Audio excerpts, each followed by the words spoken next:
Are you tired of struggling with oxidizer monitoring in challenging waters? Introducing Pyxis Labs Oxy Panel Plus, the revolutionary solution for water treatment professionals. This non-wet chemistry amperometric multi-parameter sensor measures oxidizer, pH, ORP, and temperature all in one platform. Say goodbye to reagents and constant maintenance. With automated flow control and a touchscreen display, OxyPanel Plus is the future of oxidizer monitoring. Water professionals deserve better tools, and Pyxis Lab delivers. Go to scalinguph2o.com/Pyxis. Once again, that's scalinguph2o.com/PYXIS. Pyxis, because water professionals deserve better. Achieve your goals with the Rising Tide Mastermind. Set your sights on success and let us help you get there. Our mastermind group provides the accountability and support you need to achieve your personal and professional goals. To find out more, go to scalinguph2o.com/mastermind. Once again, that's scalinguph2o.com/mastermind. Find out if the Rising Tide Mastermind is right for you. Welcome to the Scaling Up H2O podcast, the podcast where we scale up on knowledge so we don't scale up our systems. I'm Trace Blackmore, the host of the Scaling Up H2O podcast. And Nation, I'm going to start out with asking you a question. How much is a gallon of gas? All right. Now, how much is a bottle of hot sauce?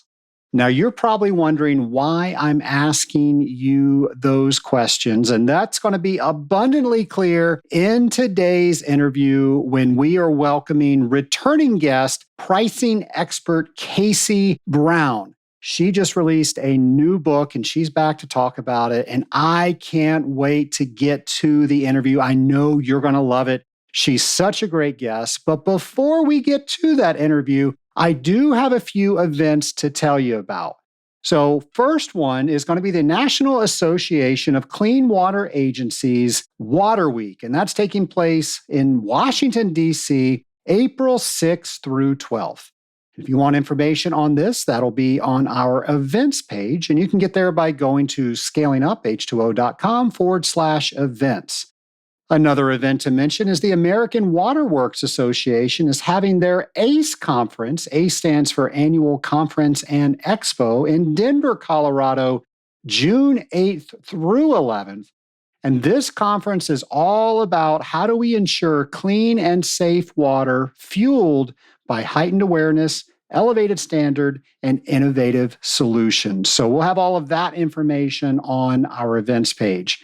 Also, the Water Environment Federation is holding their joint conference on residuals, biosolids, and innovations in treatment technologies in Baltimore, Maryland, May 6th through 9th. Of course, we're going to have all of that information for you on scalinguph2o.com/events. There are so many more events that are listed on our website. We just don't have time to talk about them all. But it's the National Stormwater Policy Forum. That is being held by the Water Environment Federation, and that's going to be in Washington, D.C., April 7th.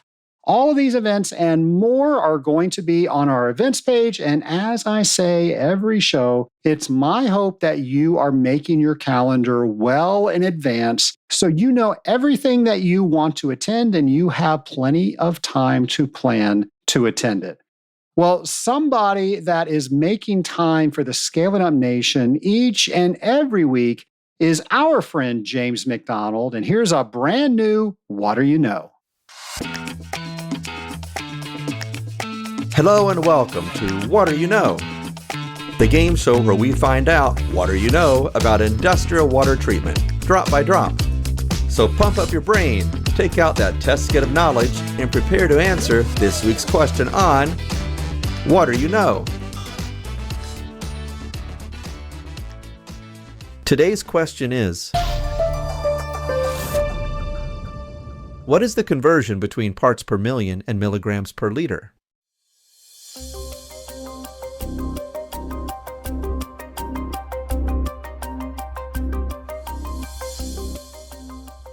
The answer is 1. For dilute aqueous solutions like the waters we deal with in industrial water treatment, 1 part per million equals 1 milligram per liter. I'm James McDonald, and thanks for playing along with us. Stay tuned for next week's episode of Water You Know.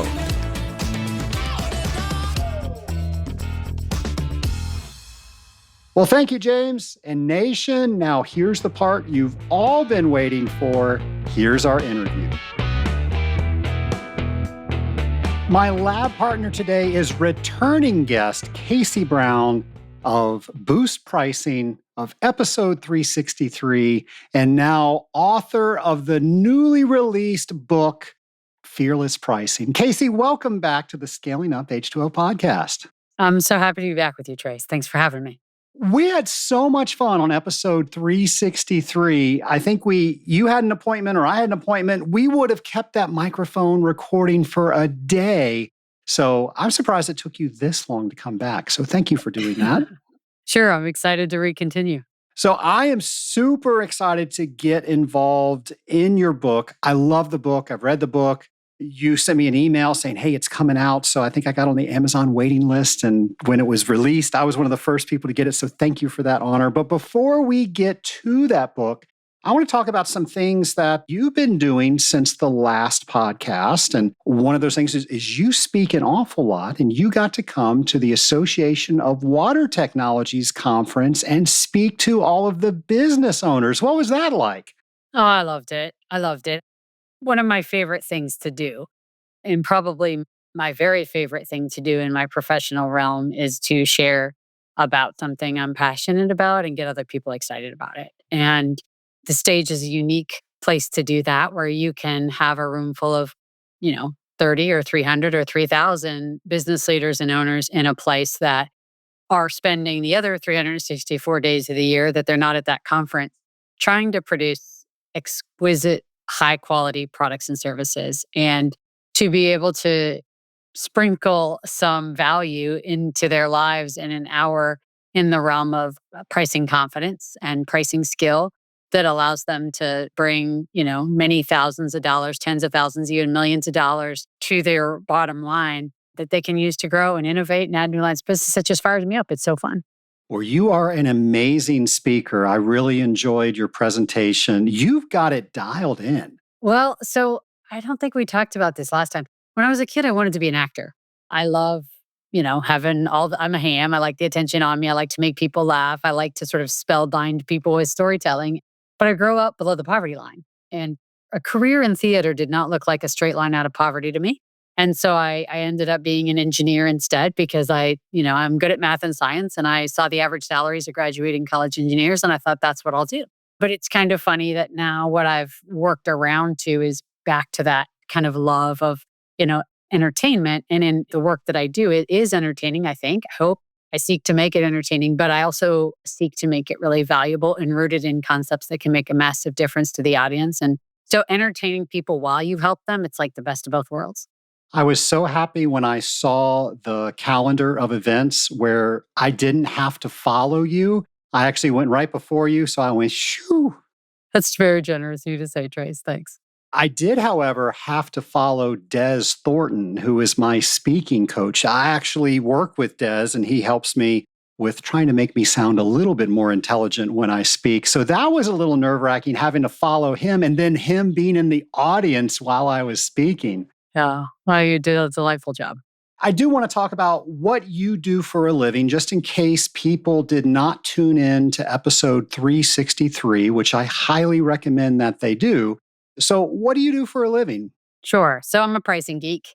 This is my 2-word summary of being very passionate about the area of being paid fairly for your value. And so, taking AWT or any other group of business owners and leaders, our clients and our audiences are full of small and medium-sized privately held companies who have been around for, maybe years, maybe decades, maybe generations, but they're full of leaders and sellers who pour their hearts out for quality and service and excellence. And seeing that go under rewarded in the form of low pricing or too low pricing fires me up. So the reason my firm exists is that I believe if you're excellent at what you do, you got to be paid like you're excellent.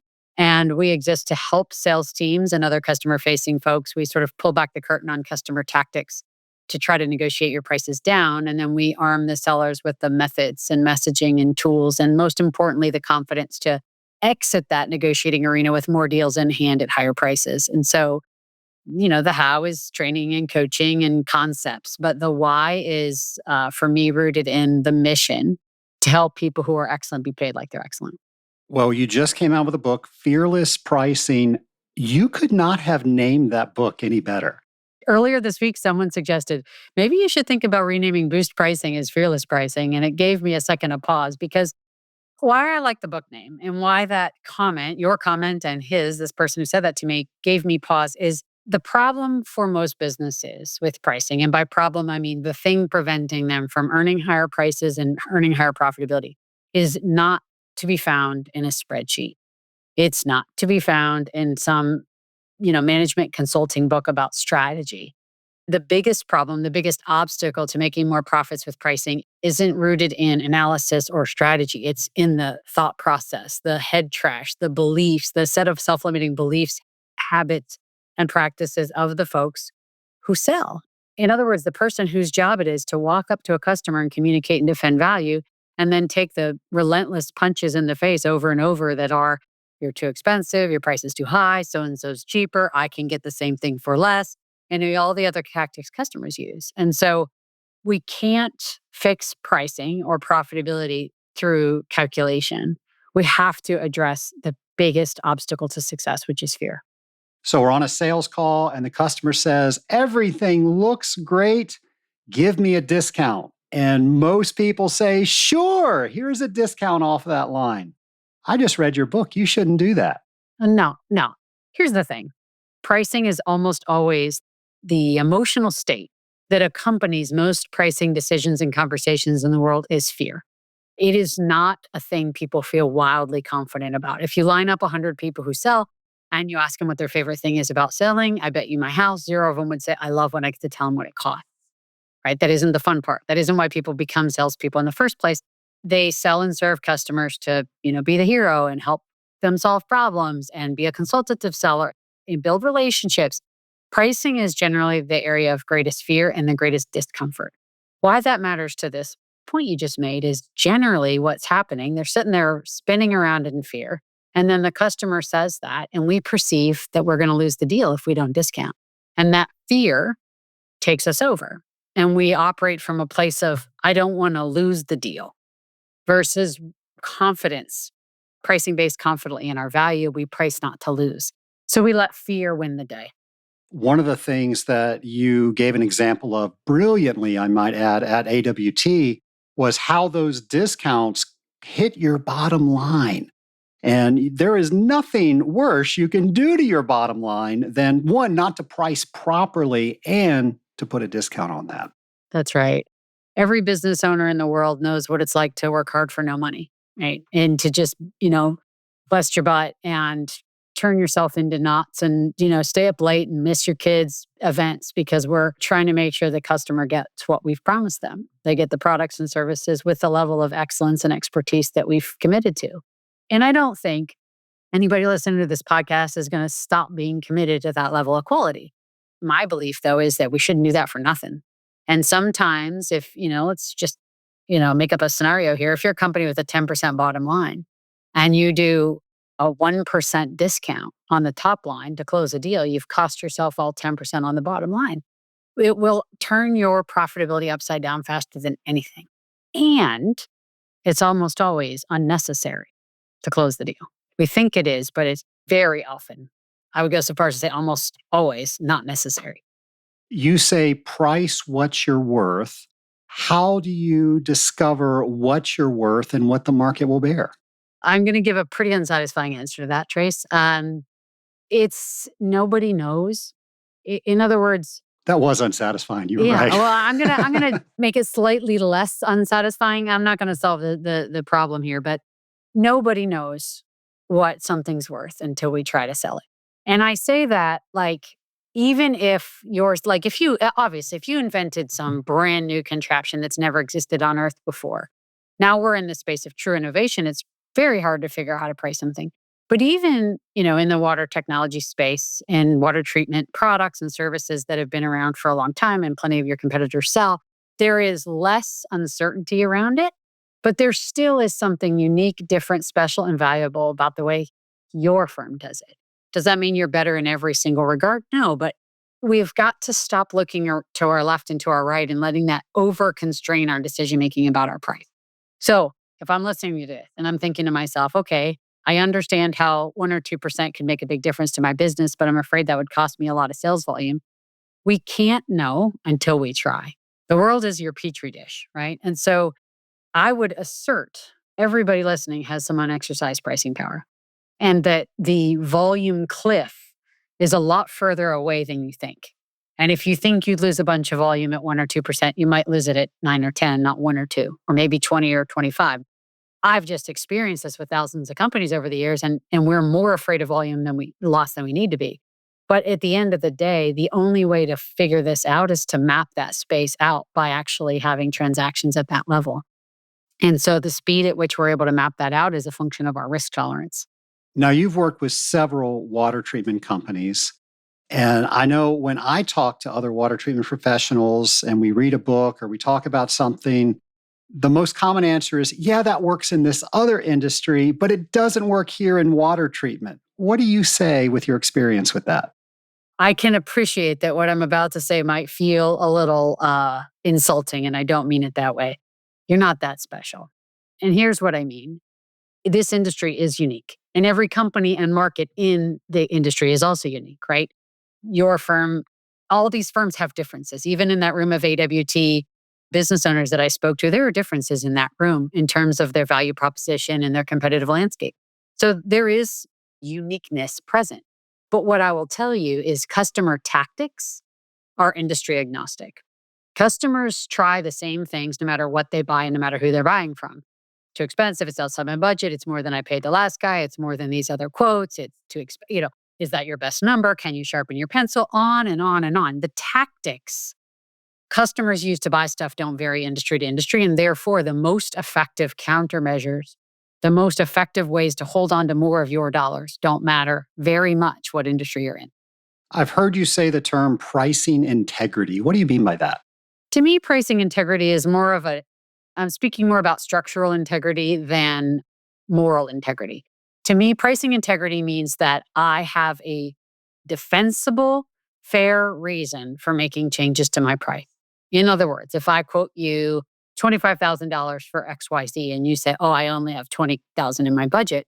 If I say, okay, I can do it for $20,000. In other words, if nothing about the scope of the deal changed, I have no price integrity. If you envision a building, if you're going to rip out the foundation on one side of the building and you don't make commensurate adjustment on the other side, the building topples over. So what we're thinking about is when we're talking about pricing integrity, if you say I can do 20,000, I could say to you, okay, I can do this for 20,000 if, and then I say, maybe we don't have 2 people on site, we have 1 person on site, or I can't do the best level of stainless steel, I can do the better, or I need you to pay 100% upfront. Or I need you to introduce me to the division leader of the other division at your company that I've been having a lot of trouble getting a meeting with. In other words, something has to be traded for that discount or we've broken price integrity. Why that's important is it's not just about the financial impact, it's also about trust. Because in absence of pricing integrity, unearned discounts hurt trust. If I say, yeah, Trace, I can do it for 20K, that's no problem, then your first thought is, shoot, I should have asked for 15.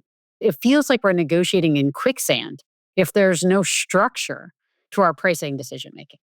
So you recommend the team get together and say, this is what we're going to charge for this type of service. These are our add-ons, and we're not going to waver from that? Yes. And if you expect that there will be price pressure, and there often is, you have to understand what you're willing to concede, what you're willing to trade, what kind of asks you can make or reductions in scope or quality you can make that are manageable for your business. I always say, like, if I sell chocolate cake and you say it's like $10 a slice, you said I only got $8. I need to be able to say, well, okay, I can serve it to you on a plastic plate then, not a glass plate. What I'm never going to do is sell you cake with no eggs and no sugar, right? So when we think about the descoping question. Like, what can I take out of the deal to maintain price integrity? We want to make sure we don't strip out anything that's really essential for quality, that customers are going to not have a great experience, because then we're not going to be proud of that. It's not going to support our brand. But what can be stripped out of the deal that does not create a poor customer experience or a poor quality result? And so it's like, yeah, the cake tastes great on a plastic plate or a glass plate. The glass plate's a little prettier, but I'm willing to make that sacrifice as a customer. Great. So we can either de-scope, and we need to know what those options are before we go into the customer conversation and what the value of those things are. Or what are the things we can ask the customer for that help us, that make this price discount worth it? That is such a good analogy for this. You don't get sprinkles at that price, but you still get the real cake with the real frosting. I love that example. I'm a big fan of analogies because I could talk about water treatment products all day, but sometimes it takes an example from a wildly different universe for us to wrap our heads around something. We used a hamburger when we were talking about pricing. I think yours is a lot better. We were at a Five Guys, so it just made sense to do that. So, how do we become better practice now that we say we're not going to sell a cake without eggs, but we know if we're going to eliminate part of it, okay, then that's the value of that. The customer's not going to get that. But we're not used to that. We're used to saying, yes, Mr. Customer, we will discount it. How do we become better of dealing with fear in the moment? I'm going to say for the third time in 20 minutes, a pretty unsatisfying answer. And it's the right one, but people aren't going to like it because they want something really like, the easy way. But the right way to do this is practice and role play. That the way to get comfortable doing something uncomfortable is to practice it. So there's something in physical pursuits that lots of people have heard of called muscle memory, right? If you want to get better at golf, you go take 10,000 shots. It gets into muscle memory. It increases automaticity.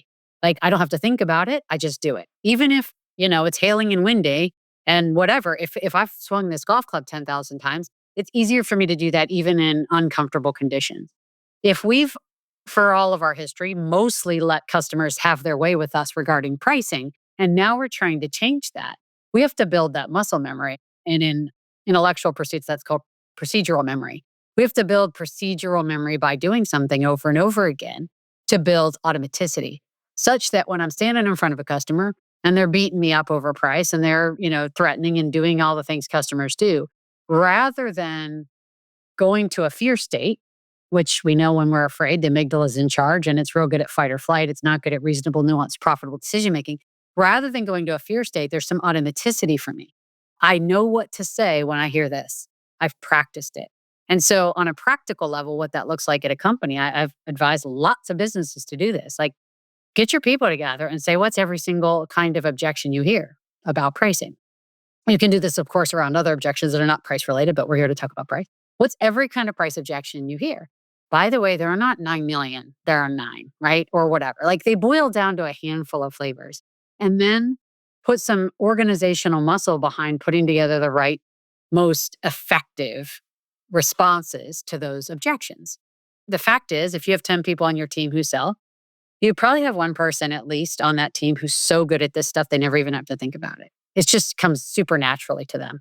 You could go into their bedroom in the middle of the night and shake them awake from a dead sleep and fire an objection at them, and then they just say the right stuff.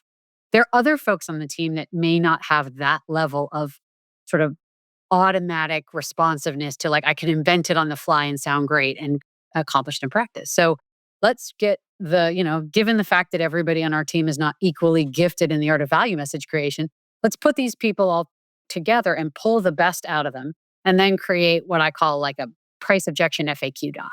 So not like a script to say, but at least the key talking points of how to respond to these things.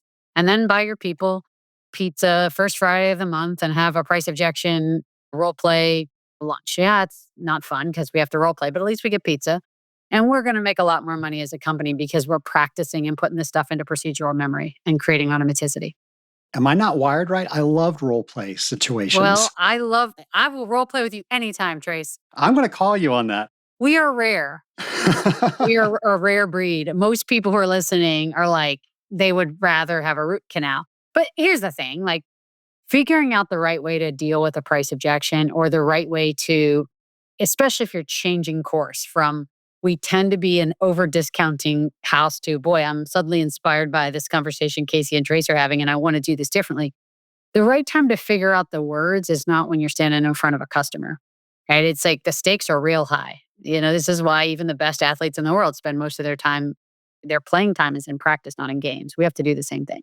Another great analogy. I tell my team, you're going to get more pressure with us because we know everything about water treatment. Our clients, unfortunately, don't know as much. It is up to us to educate those customers. So it is higher stakes, I feel, when there's less at risk around the conference table, but you get so much great experience with that. For sure. For sure. The thing is, and this is one of the reasons a lot of our training programs have a strong role play component. It isn't just about what you understand. Like Trace told us to do this or say this. I got it. Like they intellectually understand it, but it is a very different thing to understand something and to be able to reproduce it. I think about being like a passenger in a car, driving somewhere you've never been before. If you had to get to that same destination the next day, your odds of being able to do that are a lot lower than if you drove and somebody said, turn left here and turn right. The physical act of making that drive prints on our memory in a different way than observing it and watching it from the passenger seat. So that's the difference to me between listening to somebody say this, do this, and actually having to reproduce it in a role play and then eventually with a customer. Hold on to your test kits, folks. We're going to take a quick break to hear from one of our sponsors. Your system deserves the best, and so do you. Thermal Fluid Technologies brings you Protocol heat transfer fluids.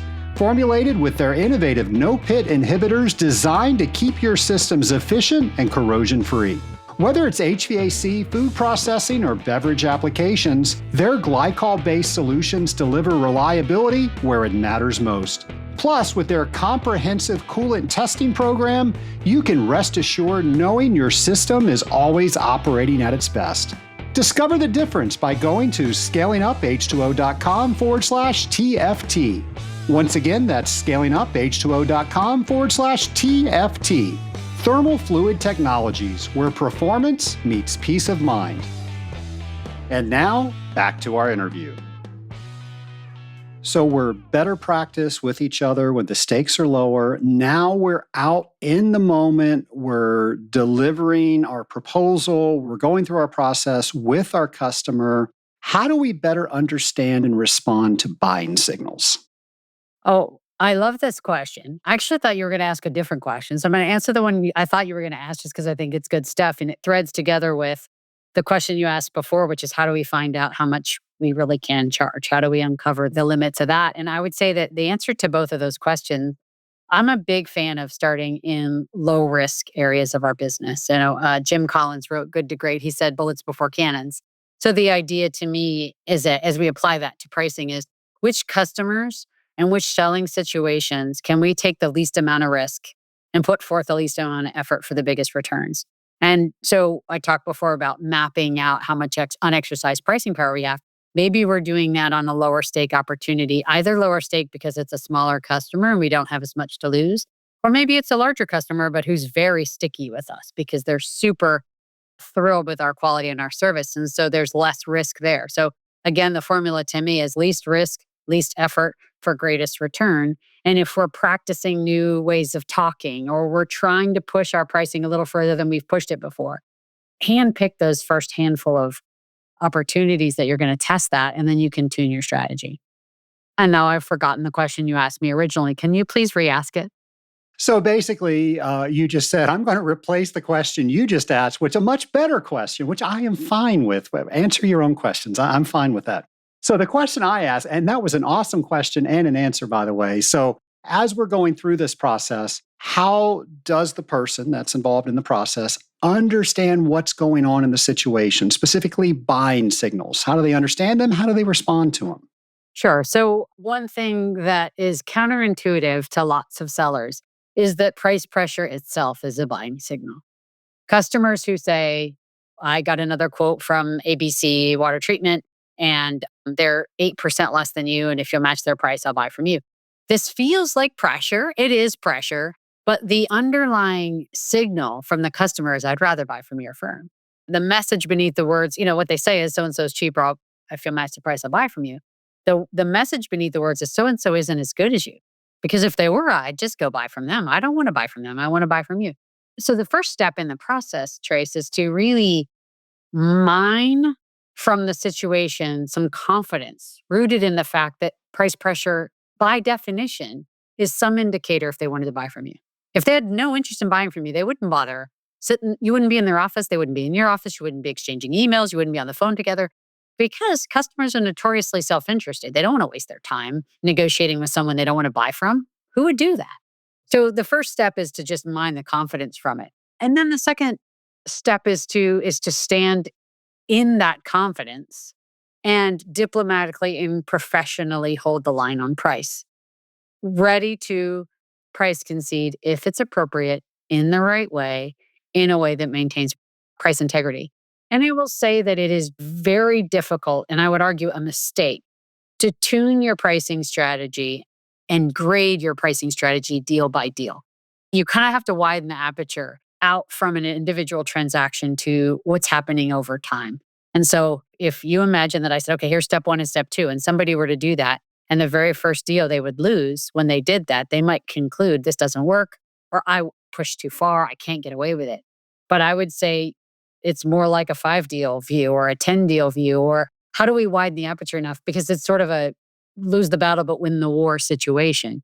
If we overcorrect our pricing strategy every single time we win too many deals or lose too many deals, then we're kind of careening down the highway, putting ourselves and everybody else at risk.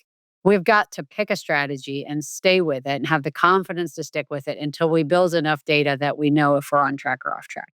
Now, that advice is easy to give and easy to take if you have a whole bunch of transactions and a whole bunch of at-bats. If you're a company that does all your volume in 6 deals a year, that's a lot harder advice to take. And in those cases, because the risk of losing any individual deal is so much larger, I would encourage a more conservative approach. Don't push as hard as fast. But if you've got a lot of at-bats, the risk of pushing too hard for any individual deal is low. I just finished a book by a Navy SEAL, and they said that they spend most of their time in the debrief. Should we be doing that with sales? Yes. That's more advice that's easy to give and hard to take because nobody has any time. Nobody's sitting around on Thursday at 2:00 like, well, I got everything done that I wanted to accomplish this week. I guess I'll just sit here and stare off into space. Like, we have too much to do to slow down. But I believe there's a lot of good information in our deals, both the ones we won and the ones we lost. I wrote a blog about the opportunity for what we can learn from a loss. I think there's things we can learn from the customer in a debrief with the customer. There's also a lot we can learn among our team when we debrief. It's very easy for us to chalk up these losses as it was because of price. But every decision in the world isn't made because of price. How do I know? Because you and every company in the world has won a deal even though there were cheaper options. Price didn't drive that deal. By definition, that means price doesn't drive every deal you lost either. Sometimes we aren't doing a good enough job of communicating and defending our value. Sometimes it was a poor fit to begin with. How do we learn from those things so that we can tune our selling strategy? We can tune our qualification process, etc. So yes, absolutely. Spend more time debriefing. Tell us about hot sauce. Oh, it's probably the thing I'm the most known for. It's because it's a really sticky concept. And in fact, I'm going to reach over for anybody who's only listening. They don't know this, but I'm holding up a bottle of hot sauce that was mailed to me recently by a client. They printed the leader's face on it and gave it out to everyone. Another guy sent me an email this morning. His team gave him for Christmas a shadow box of 100 tiny bottles of hot sauce because he's always asking them where their hot sauce is. So yes, it's a memorable concept. I'll describe it and hopefully people can take away from it what the utility of it is. So I play a game in my keynotes, and we do this in our training programs with our clients as well, where I ask people the price of a whole bunch of items. We play this little Price is Right game. Do you know the price of tennis balls? Do you know the price of hot sauce? Do you know the price of a table salt? Do you know the price of gasoline? And so on. And the audience always knows the price of gasoline within a couple of pennies, but they're off on the price of hot sauce by an average of about 300%. They are willing to overpay by 300% for hot sauce. And the reason that's the case is they don't buy very often. It's not very important to them. It doesn't make up a noticeable chunk of their household budget. If they need hot sauce and it's $1 or $5, who cares? put it in the cart, move on. The reason I do that game from the stage and why you're asking me about this is that I have discovered and found and replicated this in lots of companies. Every company has hot sauce and gasoline in their portfolio of products and services. They have some stuff like gasoline that is a high volume and high sensitivity to pricing that everybody's paying a lot of attention to. But there are other products and services that are like hot sauce, sort of a throw it in the cart and move on. Nobody's looking at it, nobody cares about it. The problem that we have sometimes when we are the seller is we look at our portfolio of products and services and we're so intimate and knowledgeable about our products and services that they don't look different to us, but they definitely look different to the customer. There definitely are things they're more sensitive to. And then there's other things that we could do a 10, a 20, a 30, maybe 100% price increase on and nobody would know or care. That's the hot sauce. I love that. Casey, what's the best way to read your book? Not just cover to cover. What should somebody be doing as they read it? When people read Fearless Pricing, it is my hope that a lot of the concepts are going to resonate and they're going to read that and think, I can do that in my business. I can apply that. I can take that to my team. What I would ask folks to do is not to let any piece of it that doesn't apply as much or they don't think apply as much cause them to dismiss the rest. Don't let the fact that this one idea, I tried that once in my business and it didn't work, be the reason that you don't stay open-minded to some of the rest of the wisdom of the book. Because I think that's true. I mean, what I just said, you could say that about any business book, any instruction book ever. I don't agree with every single thing in a book, and I still take a lot of value out of it. But why I ask that of readers is that what we're trying to accomplish with any keynote I give, any training program my company does, and this book is less about a specific tactic and more about a culture of confidence, a deeply held belief that your products and services are worth the premium and you can command the prices you deserve, regardless of how aggressive your competition is, regardless of how commoditized your industry has become. That what we're mining from this book or the keynote or training is the most important ingredient to pricing success, which is confidence over fear. Now that the book is published, it's out, have you had a thought, oh, I wish I put this in the book? I mean, yes, of course. The second that it hit print, I see some things I want to add. Since before the book was published, I already kind of have my eye on a second book. I think I want to write the second book about how to do price increases well, because most people are uncomfortable about how to make decisions about how much and when and how to communicate it. And we're terrified of losing customers when we do it. So how to do price increases better is an area I'm going to head for the second book. It's interesting. Just this morning, I met with my partner that I'm going to record the audiobook for. And my plan is to record a bonus chapter only for audiobook listeners. So I take a bite at the apple on this one to be able to put some of the content that I would love to squeeze into Fearless Pricing. I get to squeeze it in an extra chapter. Well, Casey, I want to thank you for the book. I really appreciate it. It's well written. It's well thought out. You can tell that you are practiced in this craft. It's just not something you know the academics of. I just love it. All my sales team has it. In fact, we're reading it in the Rising Tide Mastermind. And thank you. You're going to come on the Rising Tide Mastermind and answer some questions that we have. And I can't wait to have you on again when that second book comes out. Well, thanks. And I'm gratified to hear that your team has this. What I wanted to do with this book was to give folks something that's very practical. I have, and I say this in the introduction to the book, I have a tremendous amount of respect for the profession of sales. It's an oft maligned profession because people have ideas, I think, frankly, misapprehensions of what sales is. And they maybe conjure an image of some smarmy, pushy salesperson they've encountered. But sales, and particularly B2B sales, in which we are all engaged, this is making good information available to people so they can make a prudent choice. And it's helping people get what they want. And I believe that is very noble. And I think it is a difficult profession. They're the ones, like, if you are in sales, it is your job to get revenue in the company. Nobody else gets revenue into the company but you, which means nobody in operations or accounting or anything else gets a paycheck if we don't sell stuff and we don't sell it at the right prices. And when things go wrong, salespeople are the ones taking arrows on behalf of the whole company out with the customers. They're the bad guy. They're very often the bad guy, not often the good guy. They deal with the objections. They have to negotiate higher prices. It is a tough gig. And so to me, the idea that I can arm sellers with one or two or three tools and the confidence to execute on them so that they can get paid fairly for the value they create is really, really important to me. And that's why, this idea that this is a practical guide is really important. So thanks for handing it to your sales team. Absolutely. And I can't wait to have you on with the Rising Tide Mastermind. If somebody wants to learn more about you, or maybe they want you to come and work with their company, what should they do? So we have a few different places you can find us. So I put a lot of content. First thing I would say is if you like this conversation and think you'd like a little drip of confidence building Casey in your ear or in your inbox, we have a newsletter. So you could find that and subscribe for that at boostpricing.com/sign up. Other free resources available on boostpricing.com, blogs and whatnot. But I also put a lot of content out on LinkedIn. So if you find me, Casey Brown Boost on LinkedIn, I'm putting stuff out several times a week, videos and blogs and other resources. And then anyone who brings speakers to their events, I have a speaking website at caseybrown.com. Well, Casey, you did extremely well on round one of the lightning round. So are you ready to bet your winnings from round one and advance to round two? I am. If you said no, I don't know what I would do next. Yeah, well, what will we do? Yeah. All right. Lightning round number two, question one. What would you say your superpower is? Making complex concepts simple and digestible, and then getting people fired up to do it. I love that. Number two, what would you say your biggest accomplishment has been?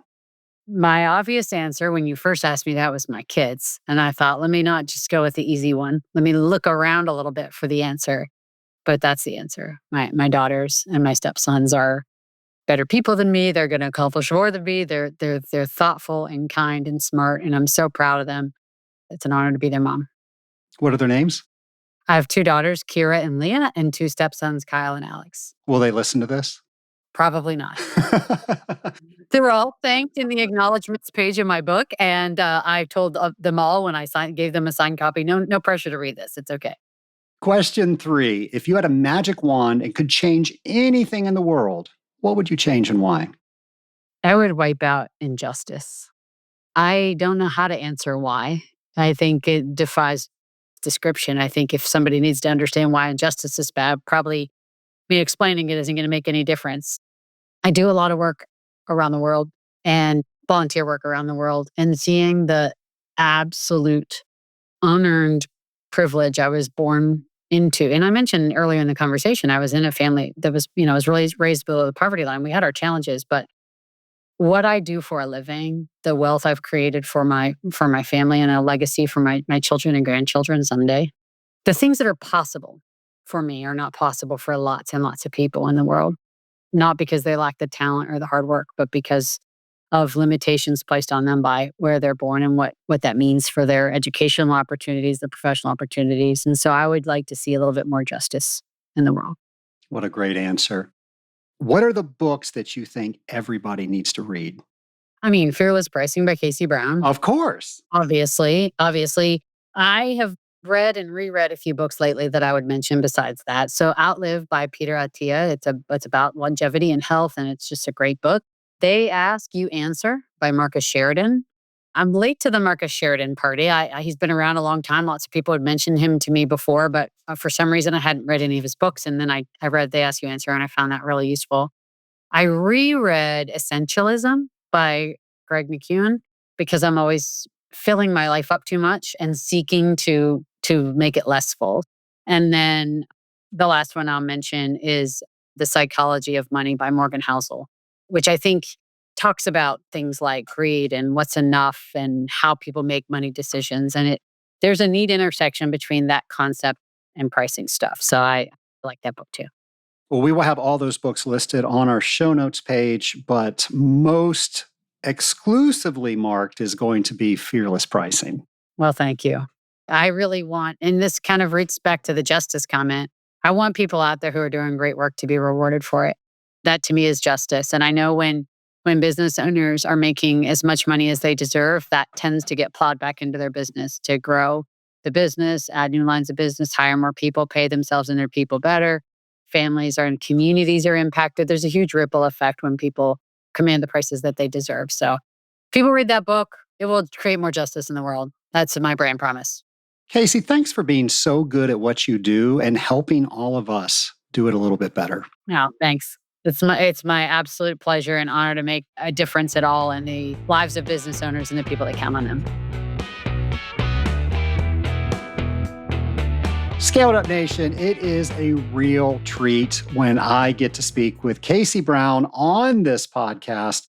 Last time we did not record our entire conversation, just what you heard on the interview, and we had an amazing conversation in the beginning. Well, this time it happened on the end after we stopped recording. So Casey and I are going to have to get on each other's schedule and just do a brain dump of all the ideas that we have for each other. I just love talking with her. And maybe you have seen her on stage, but I really mean she is a polished speaker. I really enjoyed listening to her speak. And if you have the opportunity to hear her speak, I would definitely take up whatever event that you have to go to hear that. She is phenomenal. And her book is phenomenal as well. You all know that there are some books that I really recommend on this podcast.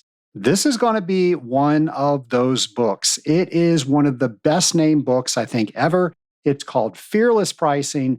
And just as Casey said, most of what we do when we are doing the execution of sales is fear-based. Well, what if we could get above that?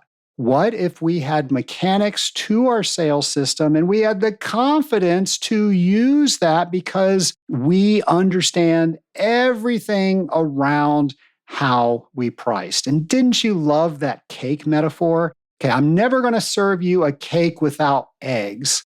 However, I will compromise on the plate. Or maybe you don't get sprinkles. Or maybe I'm not going to write happy birthday. Whatever that is, it's still a cake. Now apply that to your water treatment programs. Have you ever taken something out? And I know for a fact, I've worked with water treatment companies that they should have been dosing something at 400 parts per million, but the client didn't want to pay for that and they're dosing it at 200 parts per million.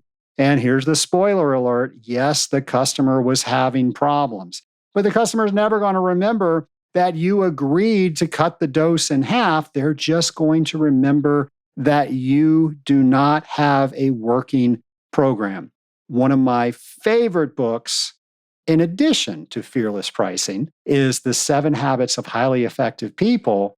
And if we don't have a win-win situation when we make that deal, it's going to be a loser. If I'm not winning because I can't fulfill what I need to do for my customer's not going to see the best product. And then the customer's not going to think I'm doing a good job. It's got to be a win on both sides. And we talked about role play during the interview. As you're talking with your team, I think that's where you should start. What is a win for the company? How do we define a win? And a lot of companies will start and say, oh, we need to get this much money for our product. And that's an okay place to start. But what are all the other things that surround that? And I think you will be surprised how much stuff goes into what you do for each and every customer, but you probably never listed that out. List all that out, and you'll probably then discover that you're not charging anywhere near enough to cover all of that. Well, instantly, that's now changing your mindset that you need, one, to change your pricing, but now you have confidence behind your pricing. And now we're getting out of the way of fear and we can execute tactics. And a great way to get started on that is Casey's book. And again, it's called Fearless Pricing. If you want to get a copy, we created an affiliate link. So scalinguph2o.com/fearless pricing. And if you go to our show notes page, it'll be on there as well. But I love how she organized the book. And I told this to her during the interview. not only is she academically smart on this, she has done this, and you can tell when she speaks and as how she wrote the book. And I love how she put it together. It's basically done in 3 different sections. Section 1 is the why behind pricing. Section 2 is what are all the behaviors that our customers do?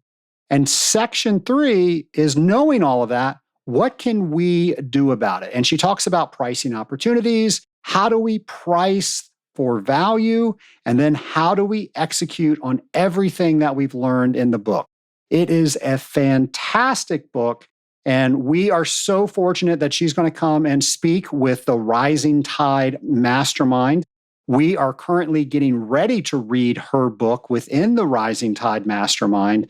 And then she's going to come talk with us and answer all of our questions. And I have to say, that's one of my favorite things of the Rising Tide Mastermind. We will read books together, and then I might get something out of it, and somebody else might pick up something else that I didn't. Or maybe they applied it in a way that I didn't even think of. So we have a conversation around the book, and it is just so valuable because now we're getting everyone's perspectives. And then we hold each other accountable. What is one thing that we are going to do from reading this book? How are we going to apply this on our day to day? And that's how we read books in the Rising Tide Mastermind. And then we also get the author to come and speak with us. Casey's going to do that. And that's phenomenal because we get to ask her direct questions. And there's always stuff that they did not put in the book. Casey told us that there was stuff she wished she put in the book. And maybe we're going to get that second book soon. But in the meantime, I'm hoping to get that information out of her when we're talking with her with the Rising Tide Mastermind. So, Nation, I'd love to hear what you think about this book. And I want to also hear what you think about what the next podcast should be. I ask that every episode. Of course, I'm going to ask that this episode. If you've got an idea for a podcast, maybe you've got a guest you want us to interview, go to scalinguph2o.com and go over to our show ideas page. Let us know what that is, and we will make sure to get that content on our calendar so we can have thousands of shows into the future. And Nation, we're always asking Scaling Up Nation members what they want to hear, and we do programming based on that. So you might have received a survey from the Scaling Up team, and in that, we found that the Scaling Up Nation really enjoys pinks and blues. And if you've just tuned in and you've never heard a podcast before of Scaling Up H2O, pinks and blues are when I take a topic that I get from the Scaling Up Nation and I explore it a little bit more. And these are normally geared to be more highly technical. That survey revealed that you really like those episodes, so we've got more of those packed in this year's content than ever before. So stay tuned for more future episodes of Pinks and Blues. And of course, next week I'll have a brand new episode for you as well, just like we do each and every Friday. So until next Friday, have a great week, folks.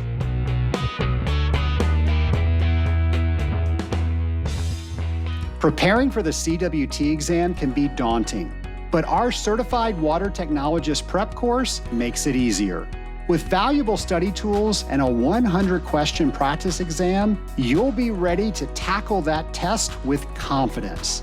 Visit scalinguph2o.com/CWT prep to sign up today.